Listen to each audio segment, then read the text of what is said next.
What if your imperfections are not flaws, but actually proof that you're a human being and you are evolving?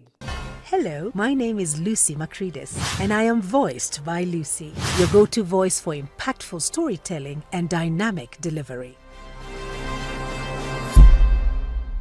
Hi, this is Lucy, your clarity coach, and this is Tuesday Talks at 3.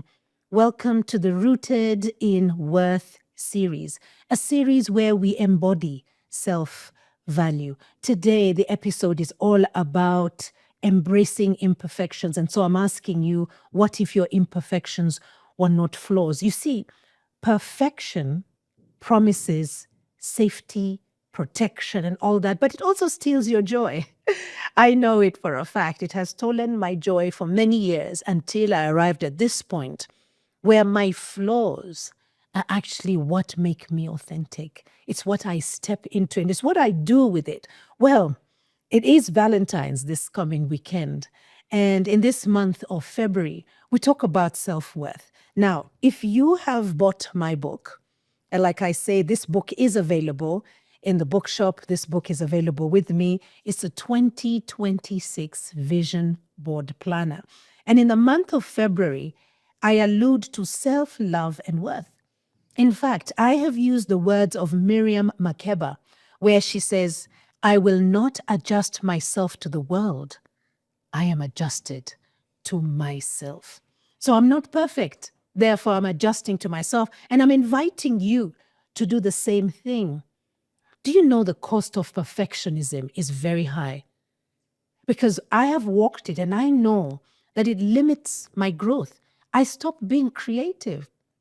When I had a conversation with me, myself, and I started to put perfectionism on the side and I interchanged, the use of words and the meanings that we give. I interchanged perfectionism with excellence. So in everything that I show up in, I am better than I was maybe in the last minute or yesterday or last month or last year. I can guarantee you I'm not the same person I was exactly 12 months ago. I'm not. And that is not because of being a perfectionist anymore. It's because of being excellent in showing up, in being authentic. So that is the price of choosing perfectionism. I mean, the jury is out on that, but this is my opinion. It keeps you frozen in fear. I felt paralyzed, literally. I mean, like when I was writing my books, it took forever because I wanted to dot every I and cross every T. But you know what happened?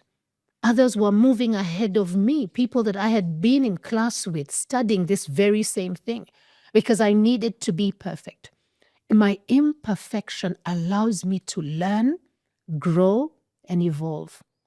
So my question is, in what area is perfection slowing you down?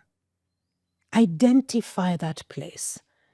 And if you feel that you have found it, yes, we just do like episode 1. Write it down. Remember in episode 1 what we wrote down? We wrote down the limiting belief. We wrote down an empowering truth. Well, now we can add to that and write one area where perfectionism is slowing you down. And just see what that does to your mind. It's psychic, I tell you.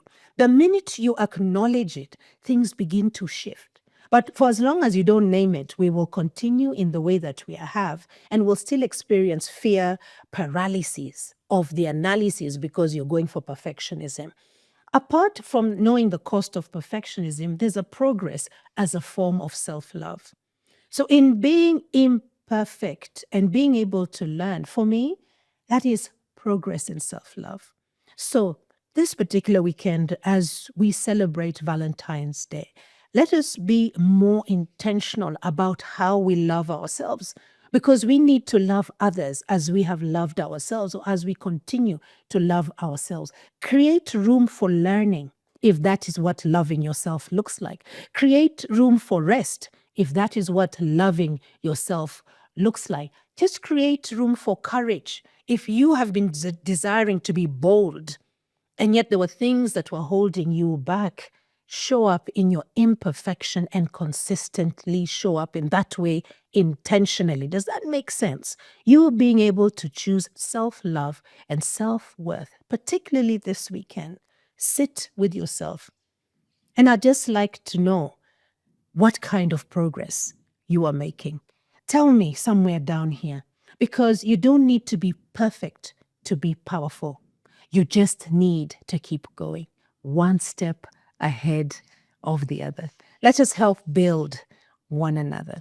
And until episode 3, be kind to yourself.